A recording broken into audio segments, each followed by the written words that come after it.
Let's move on to the Las Vegas Raiders. Okay, 6.5, right? 6.5 is where they're at right now. I have 2 questions before I kick it to you. Okay. First question, when is mediocrity going to fall short of acceptable? Because up until this point, this is what the Raiders story has been. Every year, it's mediocre. It's almost there. It's maybe a wild card.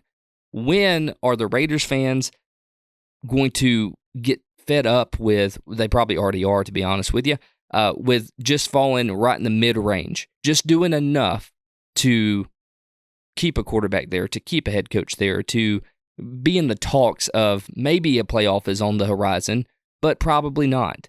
Second question is, Max Crosby, is his defense going to be able to keep them in games like they did last year? They were ranked 9th overall.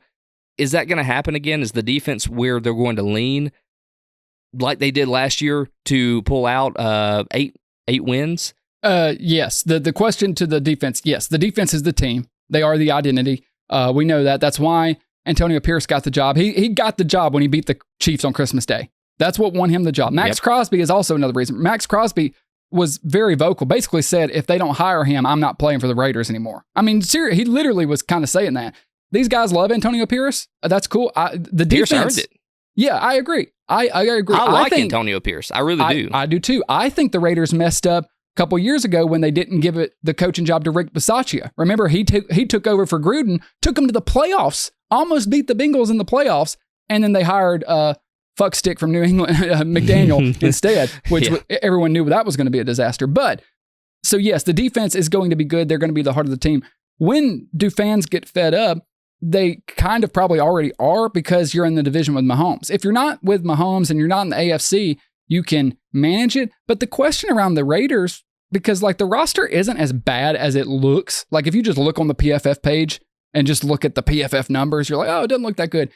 It's better than that. It really is. But the obvious issue is quarterback. That's what I don't get. How do you sign Gardner Minshew to a 2-year, $25 million deal and then sit him? Well, I don't think you will sit him. I think they'll start him, but I think that's the problem. I think that Aiden O'Connell's going to get the start, man. Okay, so either way on that, let's just put that to the side. Whoever starts, we don't know. Why would you go pay Gardner Minshew a significant amount of money?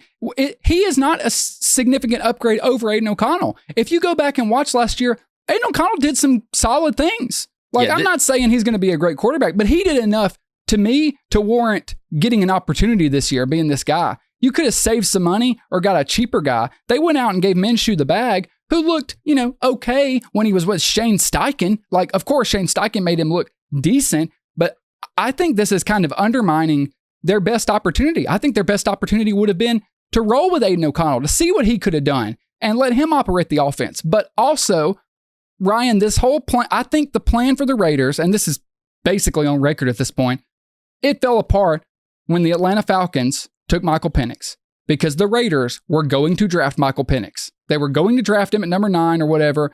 Antonio Pierce has a history with him. That was going to be the plan. But the Falcons took him, and boom goes the dynamite. The whole plan blows up in their face. And the Minshew signing just shows to me that they don't have a real plan. I don't really know, because the O-line isn't that bad. It's actually kind of sneaky good. They drafted Bowers, which I know a lot of people were hard on that pick. I'm okay with it, because you put Bowers with Adams and Myers, like that's a good receiving core. Jacoby Myers, Devontae Adams, Brock Bowers. You've got Zamir White as the lead back. That should be good. Alexander Madison's the backup. You've got a solid offensive line. On paper, the offensive line, those are a lot of good toys to play with. But the problem is, Gardner Minshew is going to be the one playing with them. This screams, like you said, we don't know what we're doing. We're just flying by the seat of our pants. I agree with you that they should have, locked in on Aiden, and I still think they start him, but I think they should have locked in on him, saved the money, maybe invest in a little bit more depth at running back, or maybe get some more weapons at receiver, something like that, instead of giving Gardner Minshew $25 million. They literally just took $25 million and sat it on the bench. That's all they did. There's stacks of money sitting on the bench. I know Pierce is a defensive coach, Yes. and I don't doubt that the defense is going to be just as good as they were last year. So let's look at those numbers while you make your point. As you see right here, last year, 9th in points per game, 15th in yards per game, 12th in pass yards, 21st in rush yards. The offense, pretty low in every category, 23rd, 27th, 23rd, 30th. So the defense should be better, right? Yes, the defense should, but with that, they lost Josh Jacobs, by the way, to the Packers. Losing him, and then you have Alexander Mattison, Zamir White. That's your two guys, right? Yeah. So neither one of those are an upgrade from Josh Jacobs. No, but Josh Jacobs didn't have a great year last year. And there were internal problems. I think the relationship had soured for whatever reason. But right. But with that, they still, last season, only won 8 games. Correct. And right now they're at 6.5. I think they go over just a touch. I have them at 7 wins. I think they take a little step back because, again, the offense seems a little clueless. They've lost Josh Jacobs. The defense is hoping to repeat what they did last year. It's hard to do that because the talent in the AFC has also stepped up its game more than the Raiders have. So, with that being said, I give them the over here a little bit, just 7 games.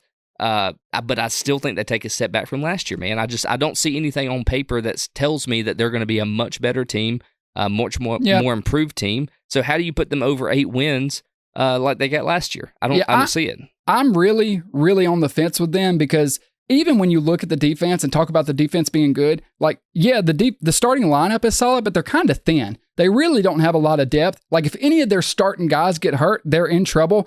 I love that they brought in Christian Wilkins and put him on the interior opposite Crosby and Kuntz as your edge rushers, and then Wilkins as the interior. That's going to be one of the most dangerous defensive lines in the league.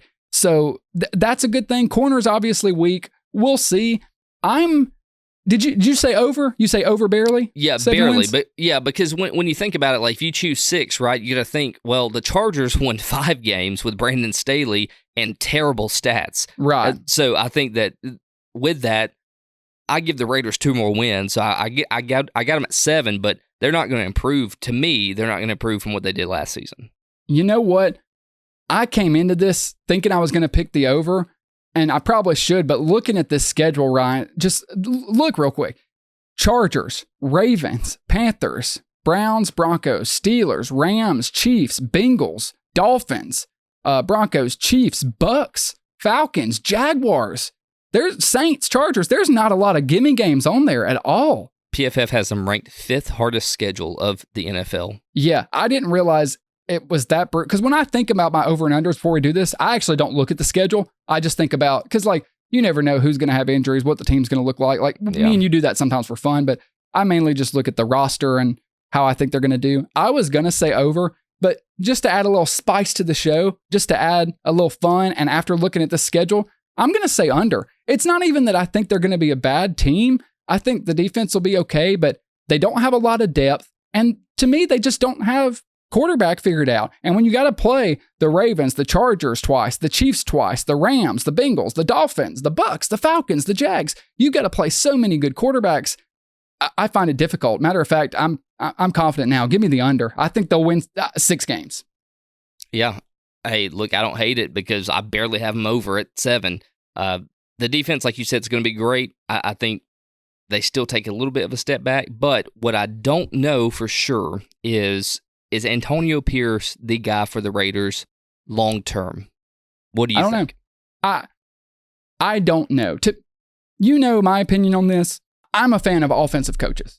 I think go get an offensive coach and get a quarterback. However, in this situation where you don't have a quarterback, I think Antonio Pierce is a good coach. I think he's a good guy for the job. But to me, it's more about, leadership and defense. If you want that to be your identity, then that's cool. But I don't think you're ever going to win the AFC West or, you know what I mean? Or win playoff games in the AFC. To me, what Antonio Pierce is doing and what the Raiders hope to do would work way better in the NFC. But we talk about this all the time. I hate to bring it up, but it's just obvious. In the AFC, you have to go through so many superstar quarterbacks. So you say, well, that's a good reason to have a great defense. Okay, true, but you also need a quarterback that can counter that. And I don't think Gardner Minshew or Aiden O'Connell can do that, I hope they roll with Aiden O'Connell, but I don't think they will.